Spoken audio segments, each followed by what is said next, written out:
What's up, everybody? Welcome to the next episode of Let's Cool Movies podcast. Joined always by my man Leo Wakil. Yes, sir. What's up, sir? You doing good? Yeah. We're having a no microphones episode this week because the ones I've been using are not trustworthy. You just turn off in the middle of the Just video. randomly out of nowhere. don't work no more. Yeah.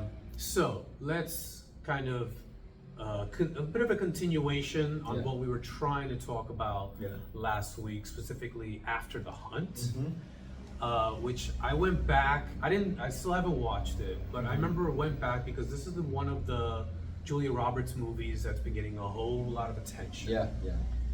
And I went back because Julia Roberts has been around since almost I've been alive, and she was, one of the big movie stars of the 90s. So I went through her filmography, and the last time I remember her coming out with something that at least popped up on my radar was 2007. Yeah, she did a movie called Charlie Wilson's War with Tom Hanks and Philip Seymour Hoffman.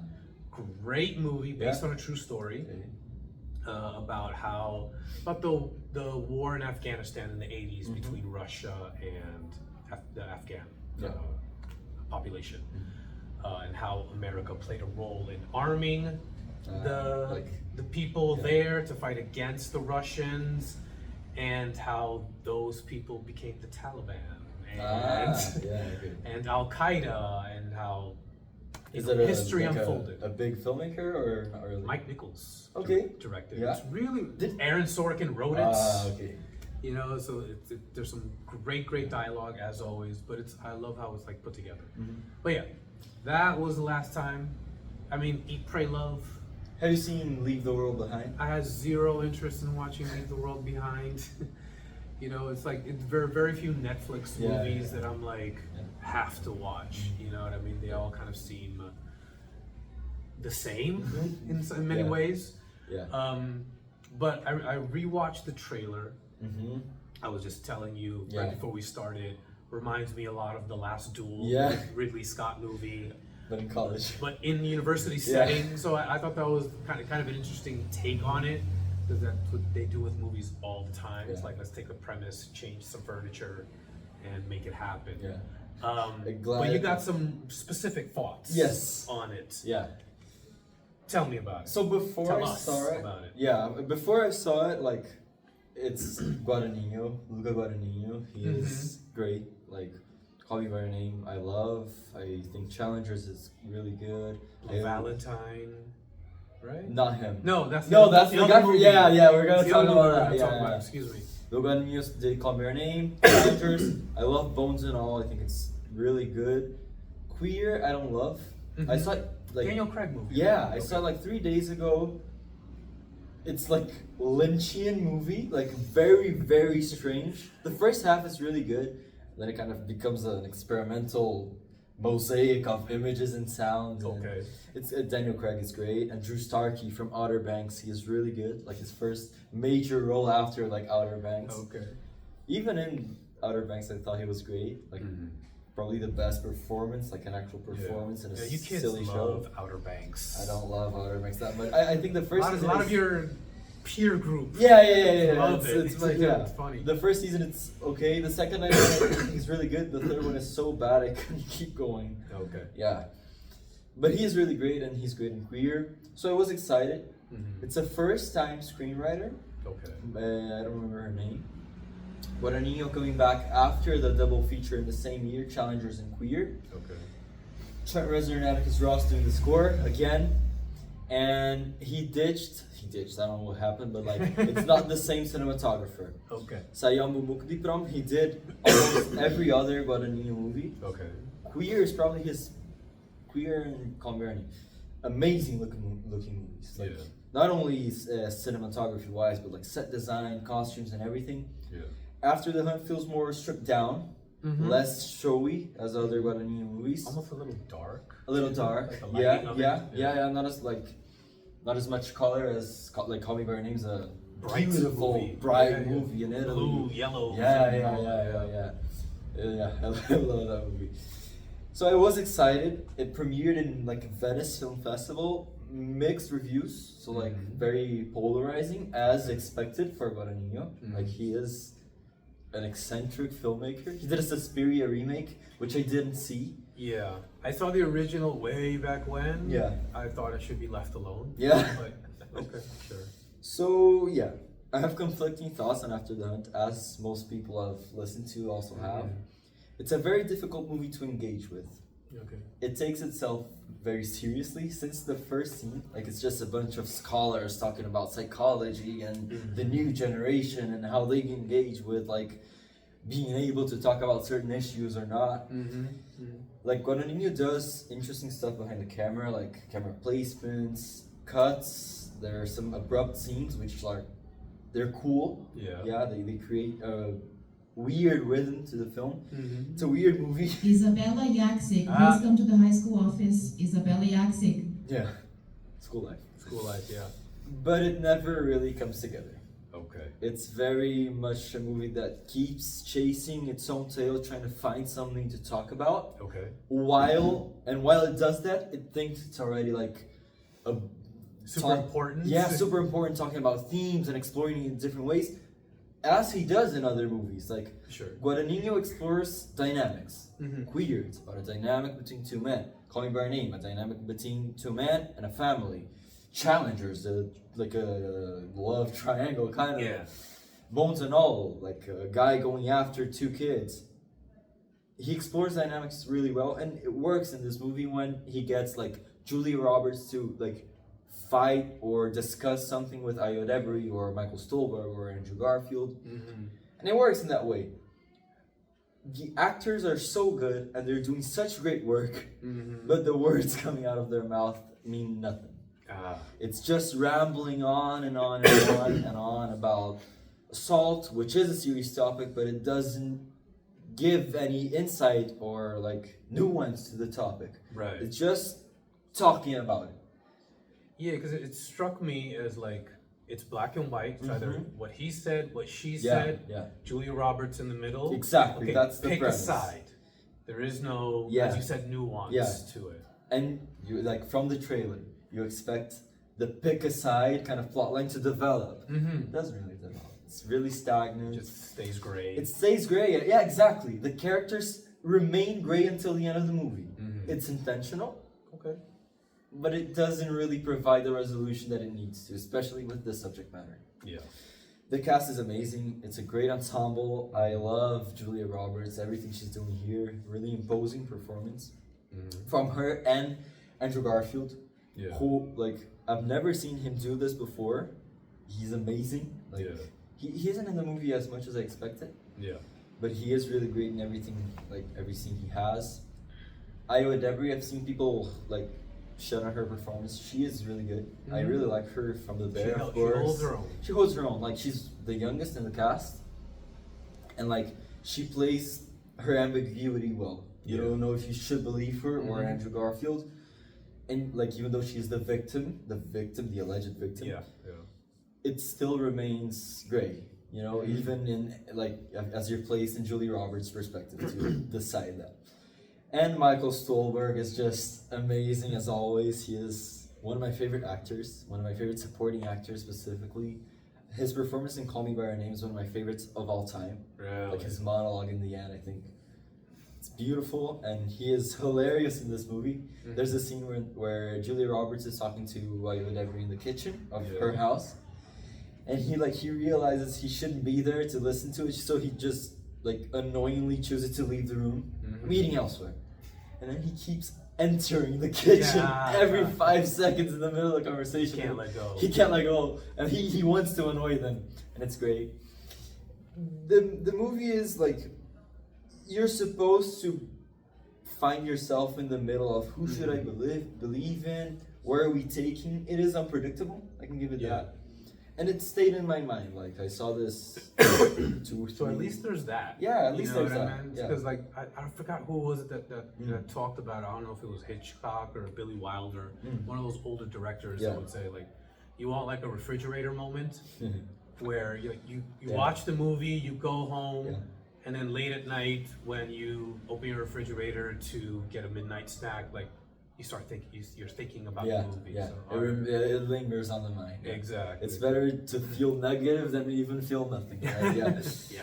Yeah, it's a weird one in Lucas' filmography, especially. It doesn't feel like a movie he made. Yeah. It has traits, Mm-hmm. dynamics, bit long movie, 2 hours and 20. Yeah. Really long, really slow movie. Great cast, great performance. He always like extracts great performances from the cast, like Daniel Craig and Queer. Yeah. It's a performance you don't expect from him, from James Bond. Mm-hmm. That's amazing.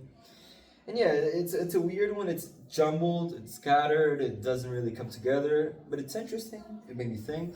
Okay. It has a great cast, so really weird movie. I don't think it's going anywhere near the Oscars. Like there was a lot of prospects for Julia Roberts, especially in the beginning of the year. It's difficult for her to get in when the movie is this polarizing. Yeah. I think she's great. I think she deserves it. Like I mean, one of the things that's interesting about her career is like she got to the heights. You know, she was like right up there, like, you know, with $20 million paychecks. At one point. Yeah. And then I don't know what happened. It's like, and it was not like people got sick of her or anything. Nope. She just kind of pivoted. Yeah. You know, she took a break. She did more Broadway stuff, Yeah. like some theater things. She would pick some movies to do every now and again. She spent some time with like her friends. She did a movie with George Clooney. Yeah, she did the Oceans movie in the 2000s. Yeah, as well. Yeah. She did Eat, Pray, Love. My mom loves that. Yeah. Yeah. And you know, she would pop up here and there, but it wasn't like the heights of what it was in the 90s. And I think that was on purpose. Almost, she was like, "All right, I got to the mountaintop. Let me just do the things that I enjoy. Let me do the." She has her Oscar. She has her Oscar. You know what I mean? Have you seen Aaron Brockovich? Many times. Yeah, many times. It's here's the thing. It's because it's a good performance. Yeah. But sometimes I think like they gave it to her because it was like the best thing she had done at the time. Yeah. But now I'm wondering who she was nominated with. You know, so like let me see really quick. So just talking about the Oscars, I think like specifically for Luca, like he usually does very specific movies that for their specificity, many people don't like them. Like I didn't love Queer because it was so weird and so specific, but I admire that about the movie as well, right? Challengers, very specific style. Bones and All, very visceral style. Call Me by Your Name, strange movie, very uncomfortable sometimes. So he has this specific vision that isn't really in Afterlife. Like anyone could have made the movie. He did add some stuff like that's very him, but still. Okay. Yeah. There's some interesting. Who are the nominees? Ellen Burstyn for Requiem for a Dream. Oh my God! Come on! She's great. So Laura good. Linney, who I love. I think. Yeah, I have like a crush on Laura. Like for real, like everything she's in, I'm like, she's just so pretty. Yeah. And she's amazing. She's so good. Yeah. Joan Allen for The Contender. Not a great movie. I remember seeing it and I'm like, okay, this is good. But I wouldn't like, you know, Juliette Binoche for Chocolat. Yeah, my mom loves Chocolat. She said like Johnny Depp's my favorite. Of course. Yeah, he is up in there. And she always says like that's one of his best. That's Ellen Burstyn for Requiem for a Dream. I think that's a robbery. Yeah. I think that's a robbery. Her final scene in Requiem for a Dream, like the electroshock treatment. Yeah, and her her friends coming to visit her in the hospital, and they're realizing like it's not her anymore, and they're crying. Yeah, but that's just a rough movie. For real. The most Aronofsky movie ever. Yeah, that's like a movie you watch once to say you've watched it and then like move on. Yeah. Like the rewatchability of that is not high. Well, a guy I follow, Tyler Whitmore from the Real Talk podcast, also really recommend checking him out. He said like this is a movie that if you show the public education system, like any drugs, like it will prevent people even more than the programs they have now. Well, yeah, it's like it's one of those things like back in the day in the 70s and I think even the late 90s there was a thing called Scare Straight, where they would take these teenage like criminal types that have a lot on their record, and they would take them to a prison and have the prisoners talk about what life is in prison, and that's supposed to scare them straight. Like You show Requiem for a Dream in school, like no one's using That drugs. was legendary, yeah. No one's going there, you know what I mean? Yeah. So, all right. Yeah. Okay, the second movie you saw that I'm actually going to be watching this week, Roofman. Roofman, yeah. Which I saw the trailer for again. It looks really, really funny. It is. So you're gonna say fun. Let's see. Well, it looks like a little bit of fun, but only because like, and it's like nostalgia thing because it is based on a true story. It is. It definitely like early 2000s, I believe it takes place. I The think Toys it- R Us's are gone. Yeah, now, yeah, you know yeah. what I mean? I think the movie starts in late 90s and it Okay. goes up to like 2007. Right. Yeah. Because as a kid, that's what you wanted. You wanted to be locked in a Toys R Us. And the place he overnight. stays at, at like a very, like there's a shelf. Yeah. On the top of the shelf, there's like a plaque, something like that. And he hides behind the plaque. And he has his bedroom and video games, and outside is just a Toys R Us. Hilarious. Yeah. I think the cat. I think I was really cool. I was like, oh, Kirsten Dunst. Kirsten Dunst. Okay. Yeah. She's doing this stuff now. After Civil War. Yeah, which we've had words Yeah. about that movie. I'm Yeah. not a huge fan. Yeah, I love it. It's But directed by Derek Cianfrance. Cian France. Cian France, I yeah. think is how you say He it. did Blue Valentine and The Place Beyond the Pines. Yeah. So serious movies. Like, have you seen Place Beyond the Pines? No. It almost feels like two movies in one. Yeah. Yeah, because like there's a lot going on. Like, do you know what it's about? So Ryan Gosling is in it. Bradley Cooper. Bradley Cooper is in it. So Ryan Gosling plays like a circus stunt motorcycle driver. So it's like the life of carnival. So you're like going around this stuff. Nightmare Alley. Right. And so in this one particular spot, he meets this girl. What's her name? He's married to her now. In real life? Yes, in real life. Eva Mendes. Thank you. Ava Oh, Mendes. Ray Liotta is also. That's where they. Mahershala Ali, Ben Mendelsohn, man. Yeah. Ben Mendelsohn plays. He's such a great character. He's so good. He's a great he's character. also in And he's not Roofman. evil. No. He's not evil. First time. Yeah. So he's this motorcycle guy who's amazing at it. Meets Eva Mendes' character. They have a fling. She ends up becoming pregnant. So now he has to find a way to make money to to help support the baby. He meets Ben Mendelsohn's character, and he basically convinces him to rob banks because he's such a good motorcycle Isabella driver. Yakzik, please come to the high school office. Isabella Yakzik, please Way to come to turn the it high off just school in this office. class. Right? Yeah. I wish. But yeah, so he convinces Ryan Gosling's character to rob banks because like he's such a good motorcycle driver, he can escape. So he's like, I need money. So he starts doing it. Yeah. Until one day he decides like, no, I need more money. So he decides to rob 2 banks in one day, like one after the other. Yeah. He does it, he gets chased by the cops. Spoiler alert, one of the cops that chases him is Bradley Cooper's character, shoots him dead. Dead. This is like halfway in the movie. And so the next half of the movie is Bradley Cooper, like, because Ryan Gosling's character has been robbing a whole lot of banks. Yeah. It was like an epidemic. And so now he's like a hero. He's rising up the ranks, but he's dealing with the fact that he has to shoot this guy for all the success that he's having. And then another part of the movie is, as these years have gone by in Bradley Cooper's career, the son of Ryan Gosling's character grows up and he wants to know who his dad was. Okay. Yeah. I think they meet. Yeah. I don't remember exactly, but there's such a sweet scene at the end between Ben Mendelsohn and the son. And so I think he's like looking at like he meets him, finds out who he is, and there's I think this the motorcycle in the garage of Ben Mendelsohn's character. He's like, so this is the motorcycle that my dad used, and he's like, no. Let's talk about good things. Yeah. Let's talk about the good things. So I thought that was a really nice way to kind of round it out. But there is a thing of just the tone change and like, wait, hold on, I came for Ryan Gosling. I really want to see and it then now. he's gone. Like, Yeah. Blue Valentine I never watched. Yeah, me too.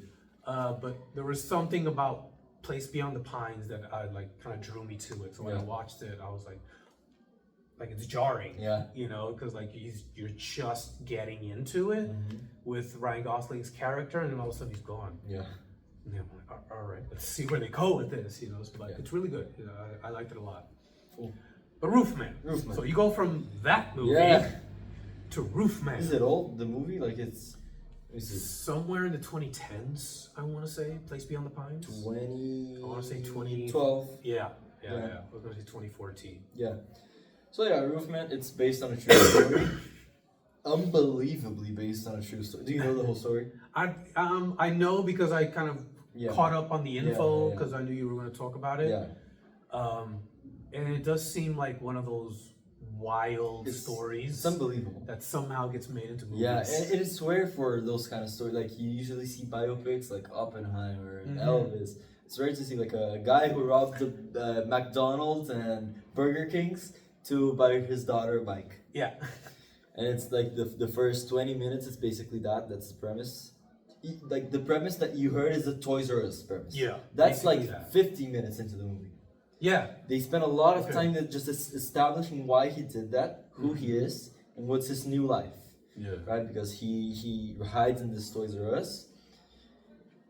And basically starts a romance with Kirsten Dunst and her family and has to adapt and hide from Game of Thrones guy. Peter Dinklage, who I love. He's great. There's such a good scene in this movie. So you saw the trailer just like I did, and you said, "Oh, that's probably a really funny movie." Many people I've listened to and read thought it was funny as well. It is. I think the word "fun" is better. I don't think I laughed out loud. Okay. It is like the situations. It's very like quirky, and he's in weird like when he meets Peter Dinklage for the first time, like he knows he's in Toys R Us. That's a funny moment. It's mostly just a fun adventure for the guy who actually existed to keep like going away and coming back to the Toys R Us without being discovered and creating this new life as a fake like undercover cop. Right. But it's surprisingly emotional. There are many very, very efficient emotional beats, especially with him and Kirsten Dunst's family. She it's just her and two girls. Yeah. And he establishes like a very you expect like the stepfather to try to develop a good relationship with the kids, but he does so naturally and so like I love Channing Tatum. Like everything he did so far that I've seen, I loved him in. Like he's very, like you said, he's very like naturally charismatic. Yeah. And he plays into that a lot. Yeah, I think almost a little bit to his detriment. Yeah, I get it. I think if he actually applied himself, he would actually be like one of these like very, like I would say whatever The Rock did in the Smashing Machine, I think he is capable of. Have you seen Blink Twice? No. He goes there in that movie. Okay. Especially, he goes there a little bit with Foxcatcher. I don't know if you've heard of that movie. I don't love the movie, but yeah, he is. It's not a great movie. Yeah. Yeah. And then Blink Twice, like he's really, really, really good. Like the ending, there's a lot like, wow, like who's this guy? All right, cool. So he's great in this. Kirsten Dunst, I always love. Ben Mendelsohn's great. Have you heard of Uzo Aduba? No. She's like, I think she like an African actress. Okay. Like her name is Uz, like a very, very African name. Sure. She has such a beautiful voice. Like she sings in church in the movie. Okay. Amazing voice, and she's charismatic and warm. And like she isn't in the movie a lot, but I really, really like her. She makes an impression. She makes the most of Lakeith Stanfield is there. Yeah. Juno Temple from Ted Lasso. I love Ted Lasso. She's there for like 10 minutes. Peter Dinklage is great. There's like one probably main cop, a blonde cop who keeps chasing him. His escape scene is really good because he escapes from prison. Okay, right? Then he goes to the Toys R Us. Yeah, then he goes to the Toys R Us. The escape scene is really good. I found the movie a little repetitive. Okay. Like after those first 40 to 50, I think it's less than 15 minutes, like 30 to 40 minutes, let's say, before he gets to the Toys R Us. When he gets to the Toys R Us, he starts a relationship with Kirsten Dunst. It gets a little repetitive. Like it's the same thing. He leaves, he comes back. Oh, danger! Like is he gonna get caught? No, really.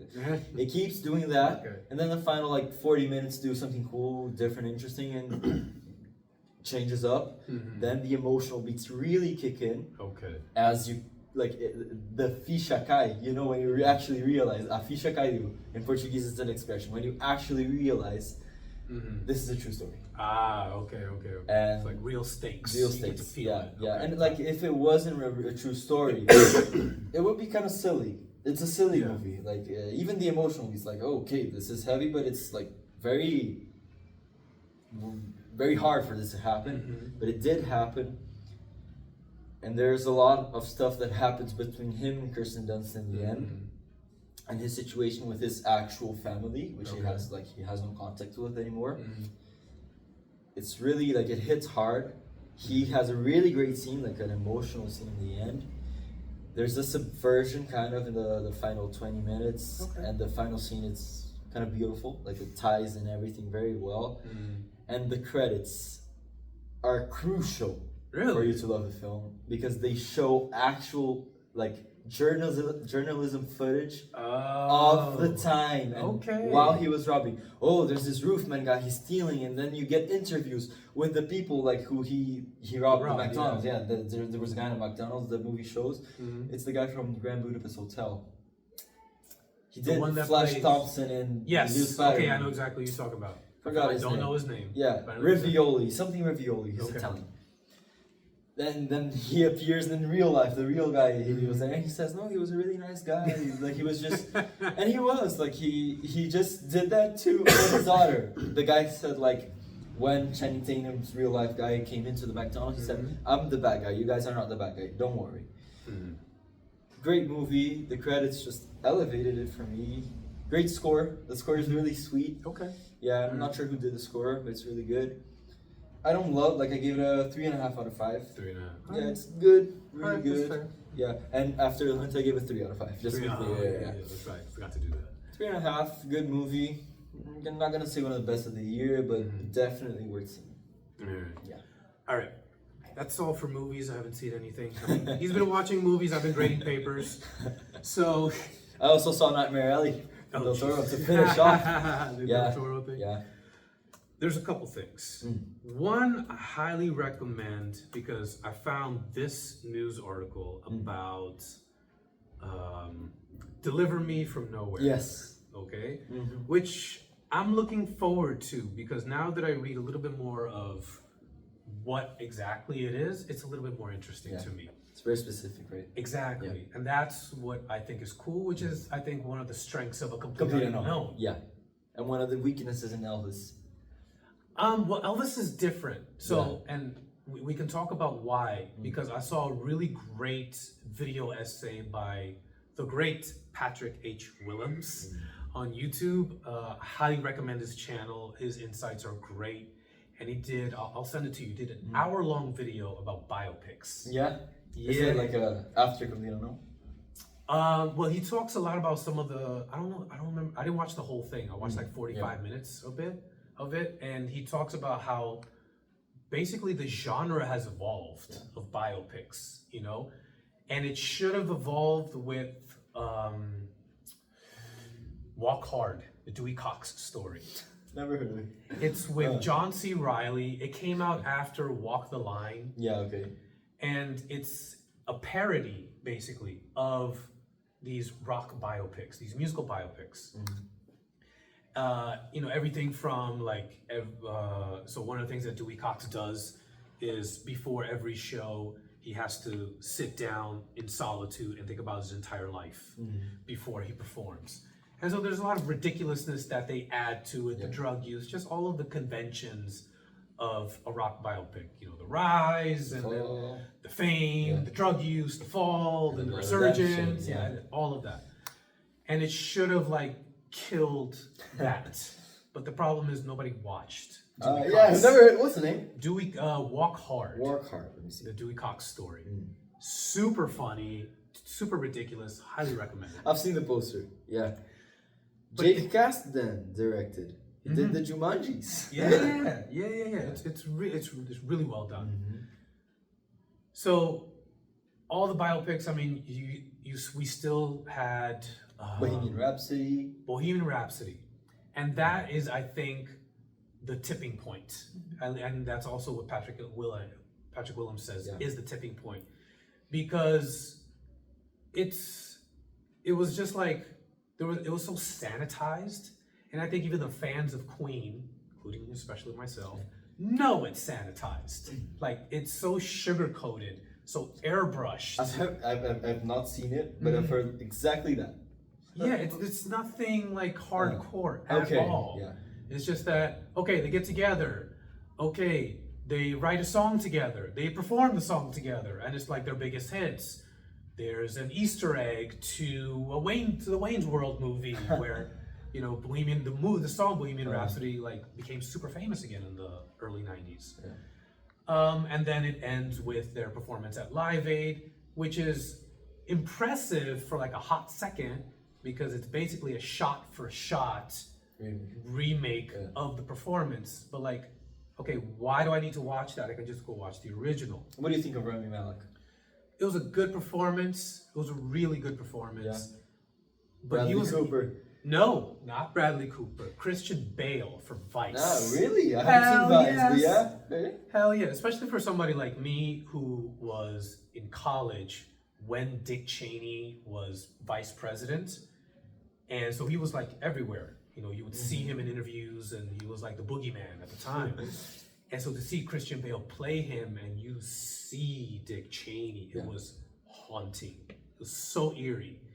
And so it was like, Steve Carell's in that too, right? yeah, he's so funny. Yeah. He's so funny. Because he plays a man named Donald Rumsfeld, who was Secretary of Defense at the time. And it was a version of Donald Rumsfeld that I never knew was possible. He played him as like the alpha male high school jock. And like I never thought of Donald Rumsfeld as a high school jock, you know? So the fact that he like took that approach, or maybe it was just in the script as well, it was just brilliant. It was just it's a brilliant movie overall. And so I'm not a big Bruce Springsteen fan. I don't know how much what you not much what you know of him, but the movie is about the making of the Nebraska album. Yeah. So it's very focused, just like with the Complete Unknown. It's 64. Yeah, it was a transition from acoustic to guitar. Yeah. There we go. And so it just kind of got me to thinking about biopics, you know. And so with Elvis. The reason Elvis is different is because it's told not from you don't see the world from Elvis's point of view. It's from the manager. It's from Colonel, which is Tom Parker. Yeah, it's from a very divisive character, right? Yeah, polarizing. Yeah. People love him, or not. I don't think anybody loves him. No, like Tom Hanks as him. Like I like it a lot. That was interesting too. Yeah. The fact that it was Tom Hanks, such a beloved actor, playing such a disgusting person. Yeah. You know. And then you also think to yourself, why did Elvis stay with this man? And they didn't really, in real life, once you like see any documentaries about Elvis, it wasn't just that, like there's that scene in Elvis where he's trying to leave him, but he's like, no, you owe me this, you owe me that. And so it was like, he's a slave to him to just pay him back everything. But in reality, there was some of that existed, but Elvis always felt indebted to him. He was a very loyal guy. So yes, you're sucking me dry, but I wouldn't be who I am in this position if it wasn't for you. So there was that part that I wish was a little bit more explored, but there was just too much. Yeah. I like it. It's such a wildly looking movie, you know. Baz Luhrmann's incredible, you know, so it really made me think a lot of Moulin Rouge as far as the look of it, because it's so over the top, it's so colorful, and so in your face. Transitions. Yeah. And I think that's one of the things that makes it unique and makes it passable, even though it's like from beginning to end of Elvis's life. I like that. That would, like many people say, I don't want to see the guy's childhood and no. We went all the way from him as a child, like learning like blues and stuff like that. Yeah. Up until like his final show and his death. And I also love, I know you don't, but I love Rocket Man. No, I kind of, well, Rocket Man's interesting. Yeah. I like it's the premise of it. And it's a musical. But also, it does not sanitize. No. It really doesn't sanitize Elton John's No. lifestyle, his drug use. I mean, I think the movie starts with him going to rehab Yeah. in that crazy costume. Yeah, and it ends like that. Yeah. Right. It's So amazing, yeah. when I saw even the trailer and I was like, oh, that's where you're going. Okay, now I'm interested, you know, because I saw Bohemian Rhapsody and I was like so disappointed. Even though I was kind of impressed with Rami Malek's performance, it was just a nothing burger of a movie. Yeah. It's the same year. No. It came out a little bit before. I was like, another rock biopic. And then I saw the trailer and I'm like, Eba, Hey. you're doing something. Yeah. And then let's top it off with Better Man. I don't know if you've seen that I've one. not seen it, but I've heard so many great things. It's from the guy who did The Greatest Showman. Yes. Yeah. Yes. And I love the premise. You know, well, not the premise, but the concept of Robbie Williams as a monkey. Like, okay, now you're going It's places. different. You're It's really insane. doing something. There's another, I wouldn't say it's a biopic, but it's a documentary, technically, of Pharrell Williams. The Lego movie. Yes. Yeah, it's one piece. No, it's Piece by piece? Piece by piece. Yeah. So the genre is evolving in ways. And I remember, who was it that was asking? Quentin Tarantino was asked about biopics. Yeah. And he was like, he doesn't like them in general. And this was many, many years ago. And he said, like, he's thought of doing an Elvis biopic, but not a straight up biopic. Yeah. Like a movie based solely on the day Elvis decided to walk into Sun Records to introduce himself and start recording. And I'm like, that's interesting. Yeah. Which is another reason why I love Steve Jobs so much. I haven't seen it. It's Danny Boyle, right? Danny Boyle, Michael Aaron Fassbender, Sorkin. Yeah. And you've not seen Succession. No. Sarah Snook from Succession, I've heard she's great in that as well. Wait, who? She's the red hair girl from Succession, one of the daughters, and she's in Steve Jobs. Ah, yes, she Yeah. is. Very small role. Yeah, okay, sorry. Yeah. Small role, but she is in there. Yeah. She plays like the stage director for the product launches. She's amazing. But that was a great take on the biopic. It's like, instead of doing the normal thing, it's like, all right, product launches, here are the main conflicts in his life and how he's dealt with them at different points in his life. And the I've Ashton seen it Kutcher one. much. I've not seen I it didn't too. even bother. But just the idea of Ashton Kutcher playing Steve Jobs, like, Which is funny because he actually looks like him. he does. He does look like him more than Fassbender. Absolutely, but Fassbender is just such a brilliant actor that he just pulled it off. I love Ashton Kutcher. Really? What? Maybe a hot take. That is a hot take. As an actor, I'm not a fan. I think he is great. I'm not a fan. Have you seen The Ranch? The Ranch? The Ranch. Yes. No. He's great in The Ranch. No. There's so many great scenes from him in The Ranch. Nah.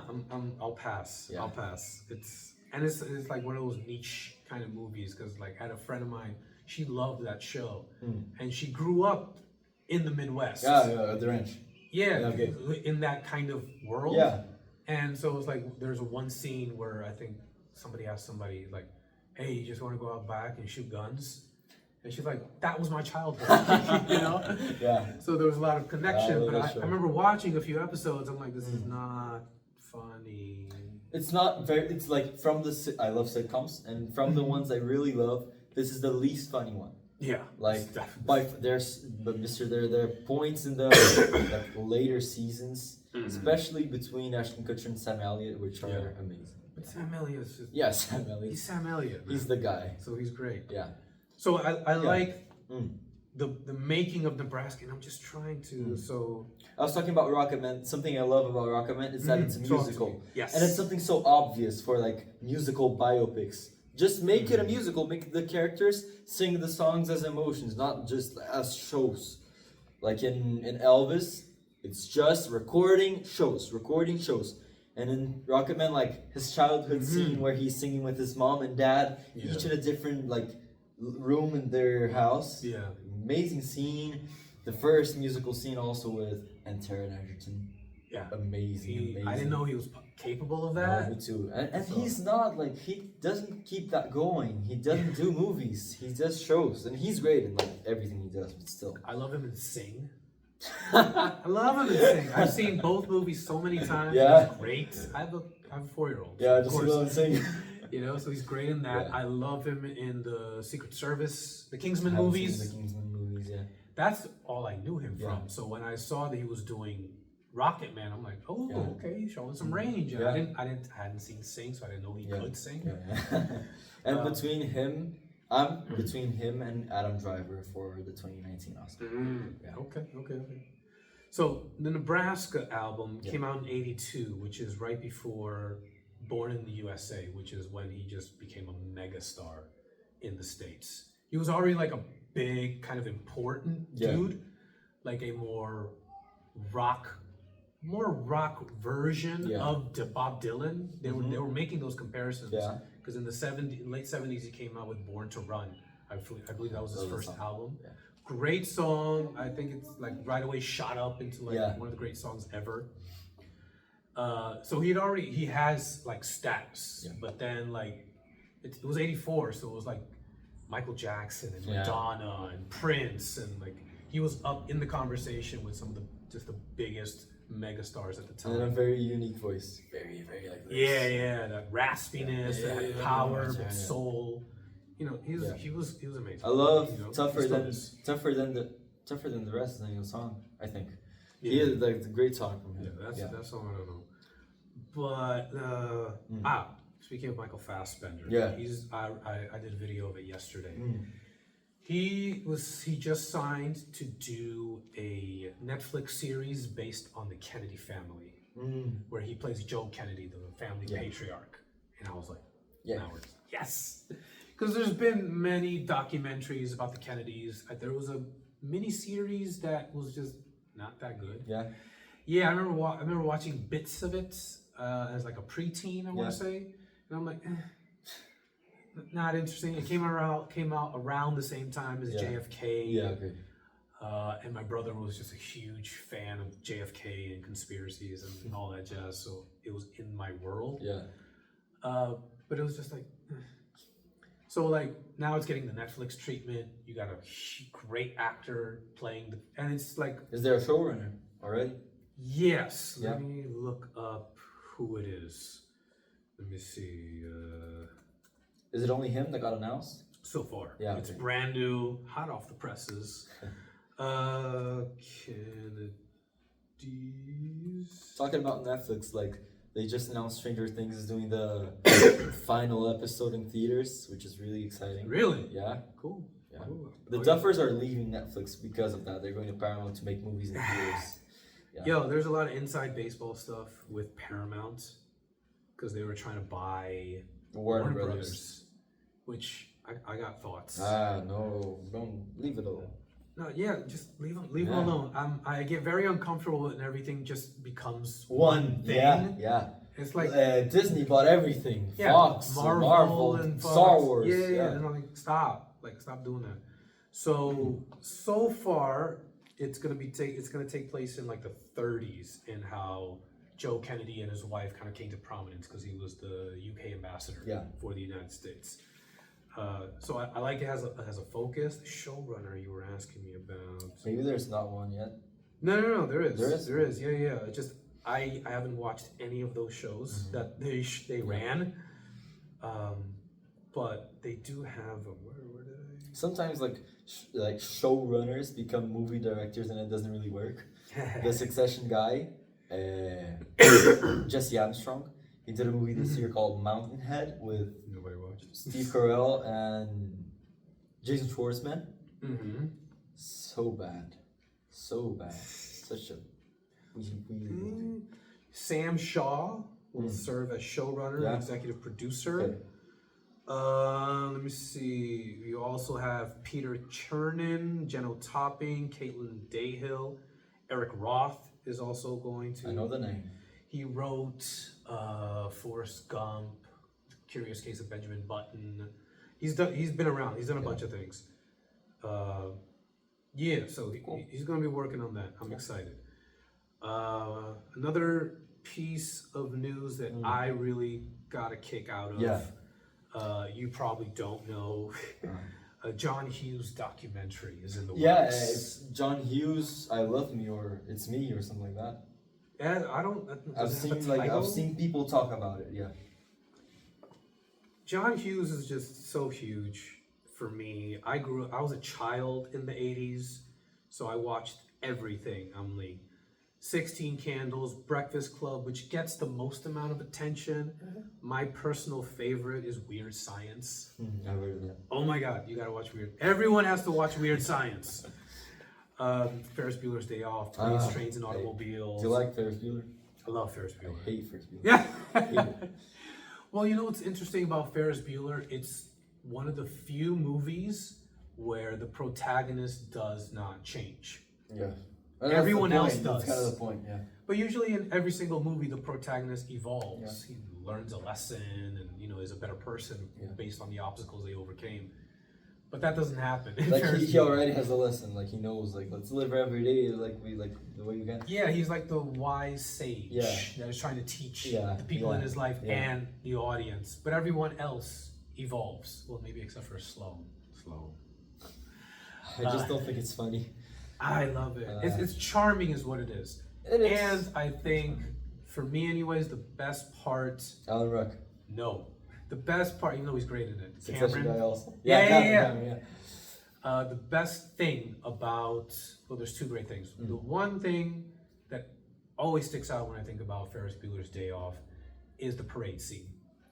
That was the scene that made me hate the movie. Really? Yeah, you first. Let's see. Okay, so I'm a child, and he starts singing Donka Shane. I'm like, okay, whatever. But when he starts singing Twist and Shout, and everyone goes wild, and it's such a memory that is just etched into my psyche forever, where I see everyone go crazy, and I don't understand. My parents are singing along, and then I turn to them, and I'm like, what is this? And then my dad's like, it's the Beatles. And I'm like, who are the Beatles? And so, especially reflecting back on it years later, it was like the power of music, the power of how it can unite people. Because you see everyone from every single economic background, every racial background, every age, range, and they're all together singing this one song. It's just a moment of joy. Yeah. And that's the reason why I love that scene so much. Does it fit with everything else? No. It's like an anomaly in the whole story, but it just works, at least for me. For me, it's less For you? complex. Like my reason is just he's not singing. That's It's the original audio, and people are It freaking is. out, and he's just there like dubbing the song. And it's I used to think it was him. Yeah. Like, yes. I thought it was him in the beginning. Then I realized that's what made me like. Bro, I'm like 10 years old. Yeah. I'm like, bro, you should Matthew Broderick, you should sing, man. I love You know? Matthew Broderick though. He's great. He's awesome. He's the father in No Hard Feelings with Jennifer Yes. Lawrence. Yeah, his I dad. remember He's, him. Bart Feldman's dad. Yeah. Do you also know, fun fact, there was a TV series of Ferris Bueller. Yeah? Yes.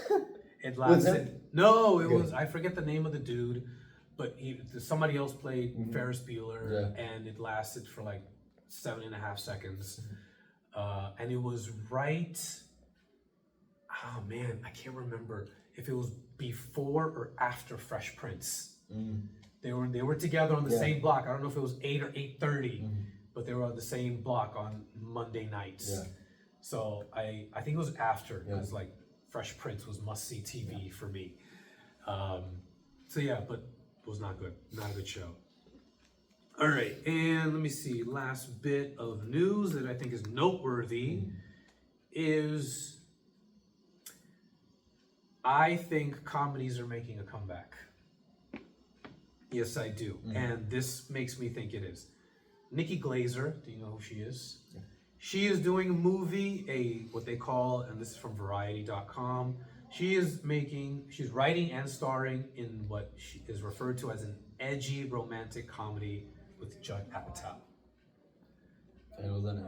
Judd Apatow, you know the movies, 40-Year-Old Virgin, Yes. Knocked Up, This Is 40, Trainwreck, King of Staten Island, produced Bridesmaids, The Big Sick, Superbad. Big Six is amazing. Yeah. Also based on a true story. What? Kumail and Jen's Yes. story. Come Yeah, on, for sure. Anchorman, he produced. Mhm. So he's done some great things. I think in the last 10 years or so, comedy has just been dead. Yeah. Yeah. But Nikki Glazer is one of the best stand-up comics working right now. If you want to know, like, she goes hard in the paint. It is. Yeah. And if you want a glimpse of it, look up her set at the Tom Brady roast. It is just brutal. It is absolutely brutal. So I got good things. I have good feelings about where comedy is going. What have been some comedies that have stuck out to you? Recent years. Yeah. Probably my favorite is, and it's like not many people love it, but I love No Hard Feelings. I think it's so like such a 2000s comedy. You know, it's very simple, very sweet, and hilarious. I think It really showed Jennifer Lawrence's comedy chops yes, for but sure. I like, 'Cause she's really funny. and she didn't do many comedies like before. Yeah. But I think it was a revelation for Andrew Feldman. Like he is really really funny. He's great. His piano scene, you know, scene, amazing scene, and just a nice movie which I miss. And I like the Naked Gun, the new one, but I love No Hard Feelings. Yeah, Naked Gun was like the first. I don't want. What's the whatever the opposite of canary in the coal mine? Is like it's a signal of it's okay to laugh again about different things, about silly things. Yeah. Because we had it a little bit with the Deadpool movies, but I think The third one was so bad that no. The third one was just Weird. It wasn't just weird. I think that I mentioned this because we talked about it before, where they don't give jokes time to breathe. It's just it's just one after the other. yeah. And The goal same isn't the kind. story. It's more jokes, and the same kind. Exactly. Yeah, the same That we've category. seen since the first one. Exactly. That's why I love the second one. Whereas, like with Naked Gun, it's different Yeah. jokes. Wordplay, It's physical, referential, callbacks. Yeah. You know, so it was like a symphony. I saw it with my like 5 friends. Like each person laughs at a different joke. Exactly. Yeah. See? And yeah. So it's just perfect. I love it. I So love I'm it. gonna tell you, there's so many great moments. Yeah. So then I read this and I'm like, Yeah. because if it was anybody else, I'd be like, okay, sure. But the fact that it's Nikki Glazer, that she's so edgy herself, like she's not like Amy Schumer. Kind of, No. Look, I liked Trainwreck. I liked it a lot. Yeah, Trainwreck was cool, Yeah. but she kind of, at least for me and my taste, I didn't enjoy it as much. I felt like she kind of found her lane and just drove the one. Just like, all right, I'm gonna do one speed limit. Just okay, 100 kilometers an hour. Okay, I'm just gonna do that forever. And yeah, she cashed in. Good for her. Cool. One hit pony. One hit wonder, sorry. Yeah. Well, I mean, I think she had a talk show not too long after that. Like, she did well for herself. Yeah. She is not suffering in any way, shape, or form. She hosted an Oscar, I think. Oh. Amy Schumer. Yeah, I think she either hosted an Oscar or another like award show. Amy Schumer. Yeah. A recent comedy I liked. It's not as much comedy, but I really liked Hitman from Linklater. Have you seen it? Yes. Yeah, with Powell. I thought it was going alright, but then I fell asleep. Sorry. I like it. I think it's good. I liked Saturday Night. I think it's fun. What else? Yeah. Yeah, I didn't really see it, but anyways. Either way, I'm happy about the state of affairs with comedies, and there's some cool things coming out, so I look forward to it. Yeah. All right, any last thoughts? Super excited for Frankenstein. Yes. I'm seeing it Frankenstein. Saturday. All right. Yeah. Whenever it comes out on Netflix, I'm definitely watching it. Yeah. All right, sir. All right, sir. Thank you for coming by one more time. Thank and you. see you guys next time. See you.